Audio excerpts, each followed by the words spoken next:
Good evening and welcome to the evening news for today, Monday, May 9, 2022. I am Jemima Holmes. Thank you for tuning in. Now let's take a look at some of the lead stories tonight. 5 years later, charges yet to be laid in 52.5 million school feeding scandal. Guyana, Saudi Arabia to facilitate expansion of international air services. Young man dies during birthday outing at Creek. And advocate urges change as many parents struggle to accept visually impaired children. Now for the news in detail. The Region 8 Regional Democratic Council has revealed that charges are yet to be laid concerning the probe into the 2017 school feeding scandal. In fact, officials have no update from the police about the investigation. Here are the details from Jarrell Bryan. During Monday's sitting of the Public Accounts Committee, the Region 8 officials were asked about the school feeding program. Specifically, they were asked for an update on the investigation into the $52.5 million fraud concerning the Region 8 school feeding program at Cato. Accountant General Jennifer Chapman confirmed that charges have not been laid and recommended that the Permanent Secretary follow up the matter with the police. Additionally, Finance Secretary Sukrishna Lal Pasha confirmed that he too would be seeking answers. The matter was handed over to the police and an investigation was conducted. However, its charges were not instituted. Therefore, I would recommend that the PS write to the Commissioner of Police to follow up on what is the current status of the investigation. And Chair, if I may, with your permission. Go ahead, FS. I will also follow up with the police because I'd requested the report last week and the AG forwarded it to me. So I will also follow up so that we can bring closure to this matter. A 2017 Commission of Inquiry into the education sector had recommended an investigation into the program to ensure government was getting value for money. Following this recommendation, state auditors had embarked on said investigation. They had reportedly found major spending inconsistencies plaguing the program in Region 8 during the period 2016 to 2017. Jarrell Bryan, The Evening News. Guyana on Monday signed an air services agreement with the Kingdom of Saudi Arabia to promote and facilitate the expansion of international air service opportunities between the two countries. Shane Marks tells us more. The Air Services Agreement was signed in Riyadh, Saudi Arabia by Salah bin Nasir Al Jassar, Minister of Transport and Logistics Services, Kingdom of Saudi Arabia, and INT'L, Minister of Public Works. Guyana was invited by the Kingdom of Saudi Arabia to sign the agreement and participate in the Future Aviation Forum, which is currently being held in Riyadh, Saudi Arabia during the period of May 9 to 11, 2022. The agreement addressed matters pertaining to grant of rights, designation and revocation, user charges, recognition of certificate and licenses, tariffs, commercial opportunities, fair competition, environmental protection, among other matters. In remarks, Minister INT'L pointed out that presently there is no direct flight between Guyana and Saudi Arabia. However, he noted that this agreement puts in place a legal framework that open market access for airlines to operate and enhance competitive air transport services, trade and economic growth between the two countries. The Gulf carriers from United Arab Emirates, Qatar and Saudi Arabia have been playing a significant role in global connectivity for passengers and cargo over the last 2 decades. Saudia, the national airline of Saudi Arabia, is the third largest airline in the Middle East in terms of revenue behind Emirates and Qatar Airlines. The airline operates international flights to over 94 destinations in the Middle East, Africa, Asia, Europe and North America. Minister INT'L further said, quote, "Through the signature of the Guyana-Saudi Arabia Air Services Agreement, we anticipate that it will serve as impetus for Saudia, the national airline of Saudi Arabia, to explore air services to Guyana, Latin America and the Caribbean, since the airline does not have a presence in this region of the world." End of quote. The signing of this agreement is in keeping with the government's commitment to connecting Guyana with the rest of the world. This agreement complements the more than 50 air services agreements Guyana has established with other ICAO states for the development of the air link among states. Guyana and Saudi Arabia established formal diplomatic relations on February 22, 2012. Shane Marks, The Evening News. Expressing support for the One Guyana initiative, the Chinese embassy here is hoping to raise more awareness of its culture, especially as the two countries celebrate 50 years of diplomatic ties. Amar Prasad reports. This year marks 50 years of diplomatic ties between Guyana and China, a relationship which has tremendously benefited both countries. Another major milestone is the 170th anniversary of the arrival of the first Chinese people to Guyana. In these regards, Chinese Ambassador to Guyana, Guo Huaiyan, indicated that it is important that the Chinese culture be more integrated into national culture. Next year, we will celebrate the arrival of Chinese to Guyana 170 years. So Chinese is, yes, as you have mentioned, is one of the six peoples. But now there is this idea of one Guyana. So they are part of the Chinese Guyanese are part of Guyanese. A descendant from the original batch of Chinese who came to Guyana, Melanie McTurk, had expressed in an interview with a local media outfit that the Chinese culture and contributions to Guyana are often overlooked. She had expressed, I quote, "We are only recognized when it comes to a festival or holiday. I would like to see it recognized as a genuine part of our culture and heritage." With Guyana and China celebrating this year 50 years of diplomatic relations, the Chinese ambassador explained that there are a lot of activities lined up, which will help to bring more attention to the connections between the two nations. There's also some other projects under discussion. For example, sports facilities. A working team will come to do the feasibility study. And together with Ministry of Foreign Affairs and International Cooperation, we have planned a series of activities commemorate 50th anniversary.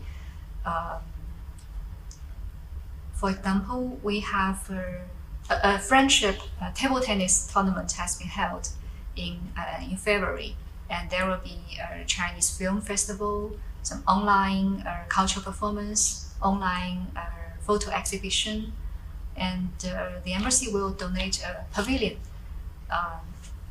commemorate our friendship to the Guyana site. The Chinese government earlier this year had announced upgrades for the Juvera Park, which according to the ambassador is not only in light of the 50-year relationship, but has been on their agenda for some time now. Although the COVID-19 is still not over, not totally over yet, two working teams has come. They have finished the concept note, and they are busy with the with the concept design, and now they are busy with the detailed design, and we hope the construction will commence as soon as possible this year.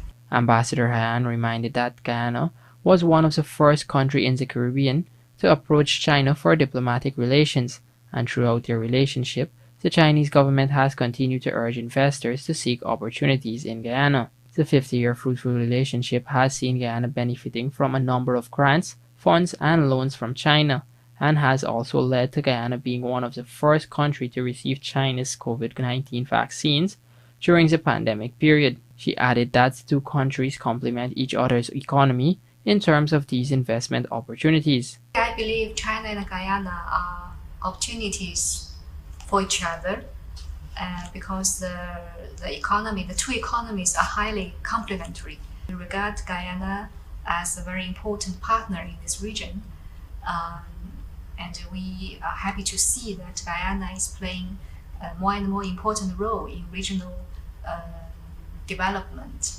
So we are ready to work together with Guyana for better cooperation. For the evening news, Amar Prasad. With Guyana looking to enhance partnerships with its South American neighbors in order to promote sustainable development, President Dr. Irfan Ali has urged Brazil to help with the further development of the bauxite industry here. Find out more in this Rupa Sinarayan report. The Guyanese head of state advocated for partnership in the bauxite industry during the one-day state visit by his Brazilian counterpart last week. The two leaders had extensive discussions on a wide range of topics. In a joint statement following the high-level meeting between Guyanese officials and the delegation from the Portuguese-speaking nation, it was revealed that President Dr. Irfan Ali invited Brazil to consider cooperating in the development of the bauxite industry amid the changed energy situation. The importance of aluminum in clean technology applications was also highlighted. This is not the first time the Guyanese leader has brought up bauxite with his Brazilian counterpart. During a teleconference between the two heads of state back in January, President Ali had pointed out that expanding opportunities in other non-oil natural resources sector, such as bauxite, will create an opportunity for a direct link to northern Brazil and the Atlantic. Currently, it is estimated that the potential value of Guyana's total bauxite reserves is close to $1 billion. Back in December, President Ali had told residents in Berbice that there are massive bauxite deposits in the region, as well as on the other side of the Quarantine River in Suriname. Rupa Sinarayan, The Evening News. Coming up, young man dies during birthday outing at Creek, and Health Ministry now focus on strengthening COVID surveillance. Do stay with us. More news ahead.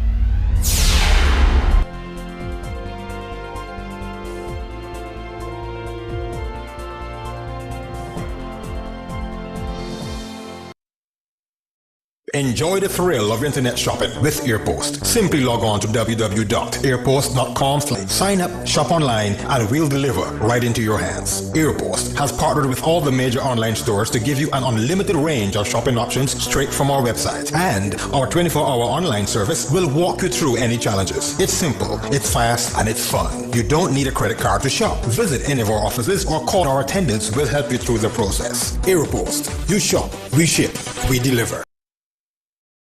Looking to bring your dream home to reality, or simply taking on a home improvement project? Then National Hardware Limited is where you should start. Let us put that touch to your home.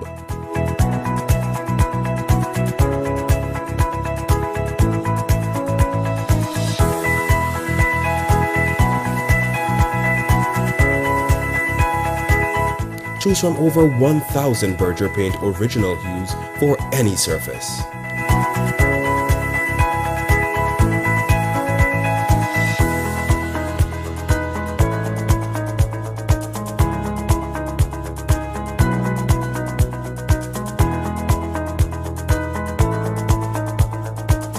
We are known for our trusted brands such as Westinghouse, Philips, Satco, Rubbermaid, Pyrex, Gibson Home, and so much more.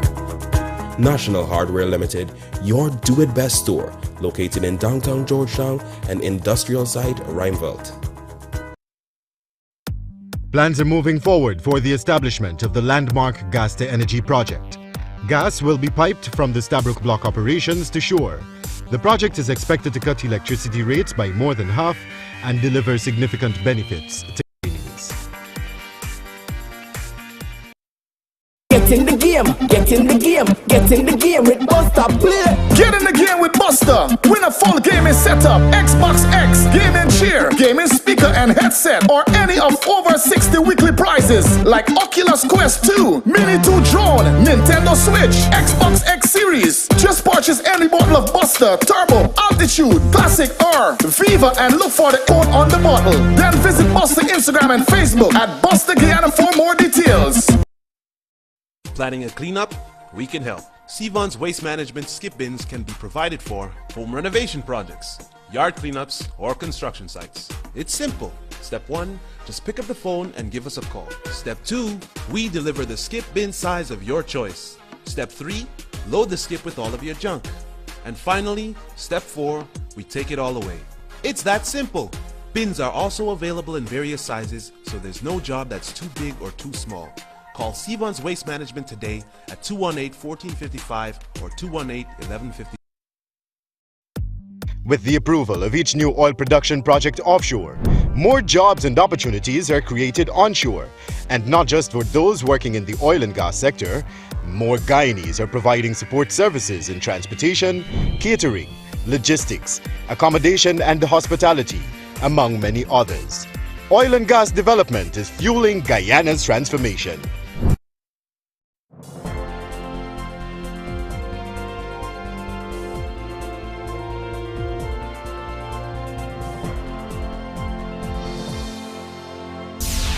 Welcome back. You're watching the evening news.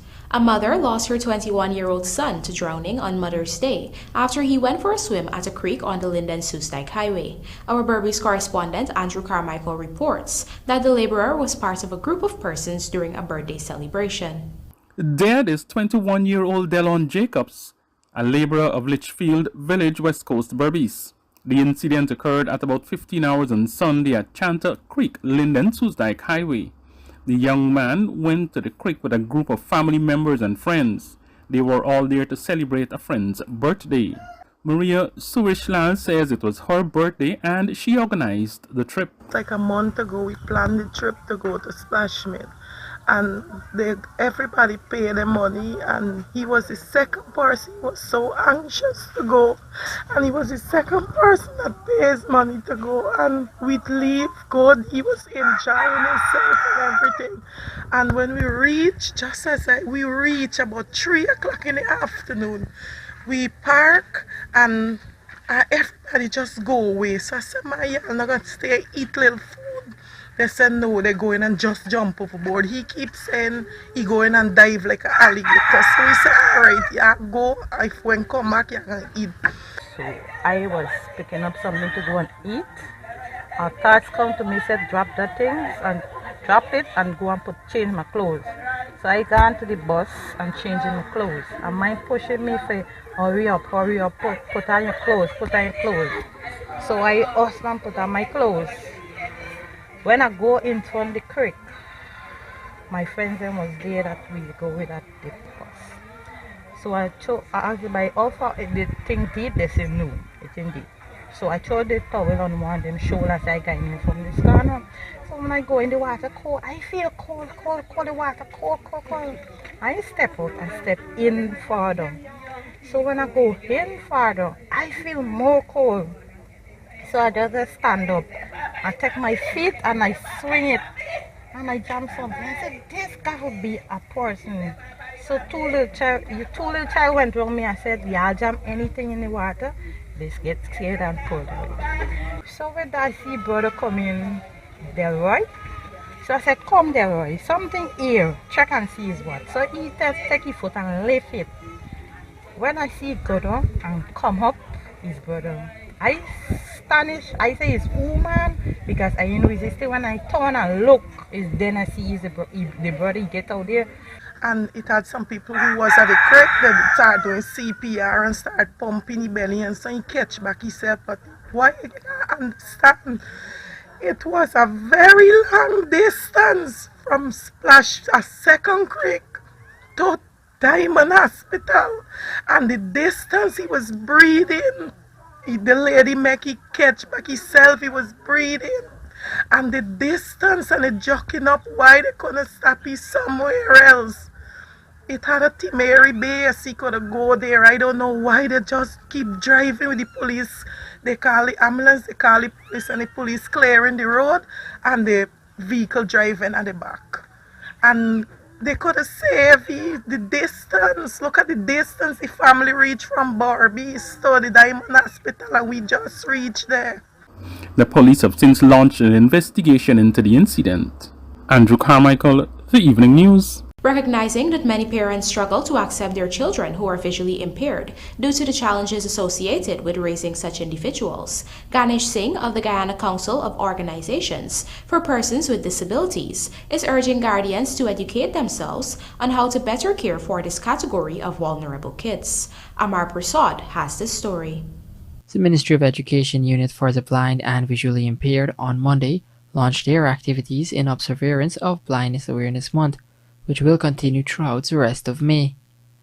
Program Coordinator from the Guyana Council of Organization for Persons with Disabilities, Ganesh Singh, revealed that the entity has encountered issues of parents not wanting to accept that their children are visually impaired. He further revealed that many of them refuse to have these persons enrolled into special needs schools that could help them.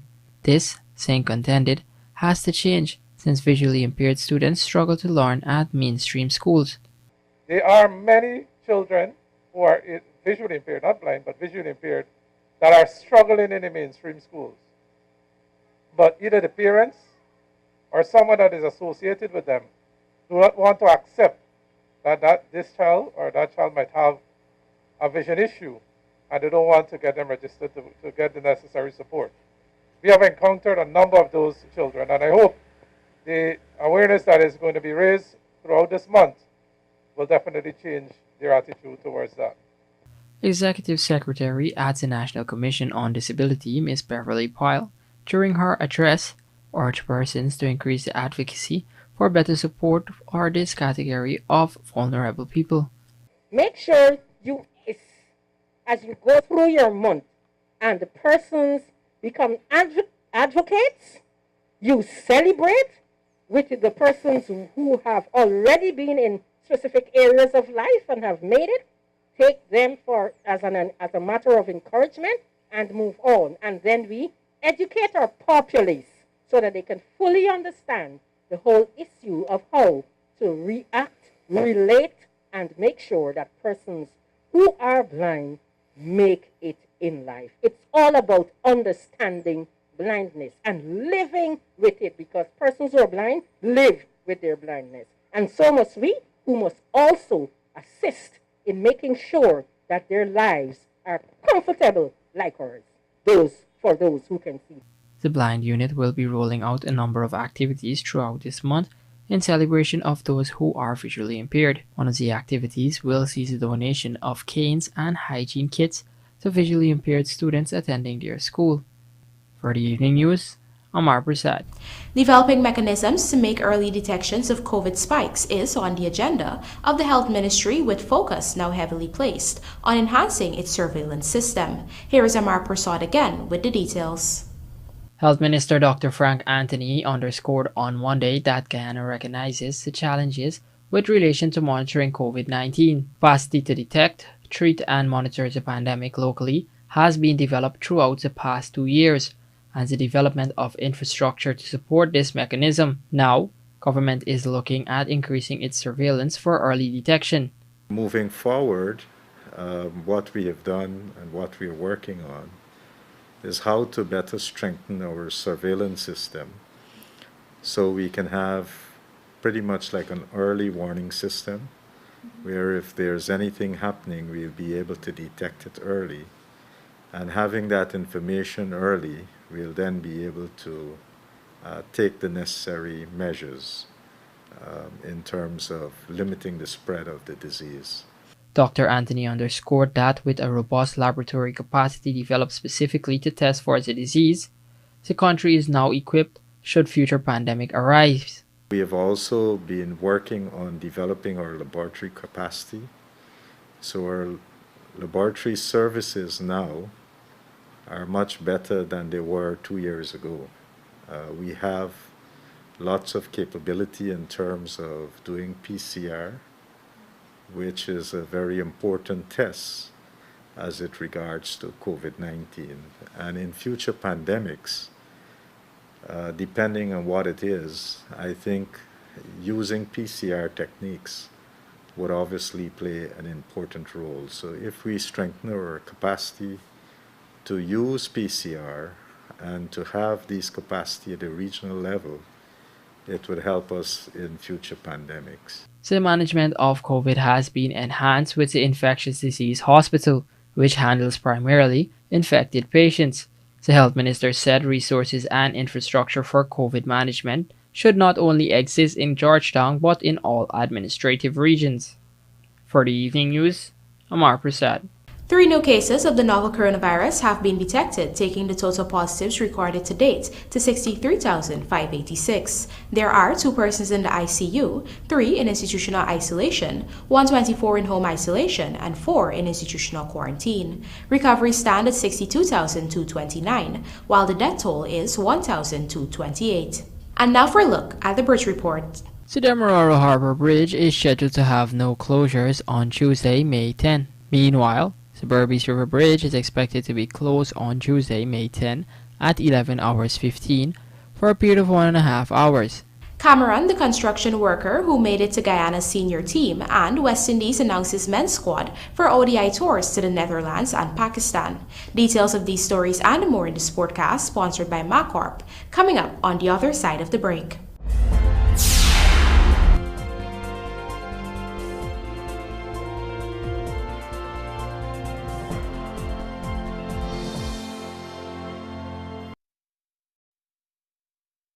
At John Lewis Styles, we carry only first quality, men's and women's clothing, footwear, and accessories. As authorized dealers, our items come directly from the manufacturing brands and are available in all sizes and colors. What we sell was never on display in another store. It's time you know the truth about what you buy. Come visit us on Waterloo Street. John Lewis Styles, simply different.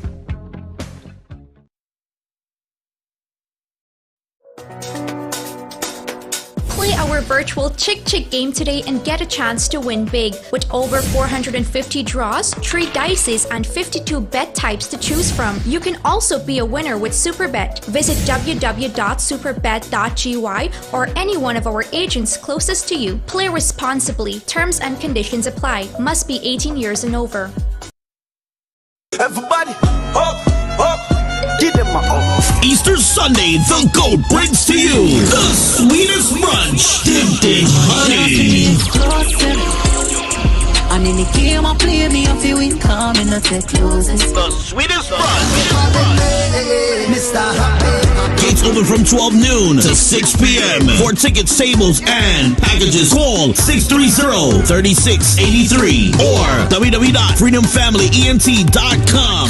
Dipped in honey.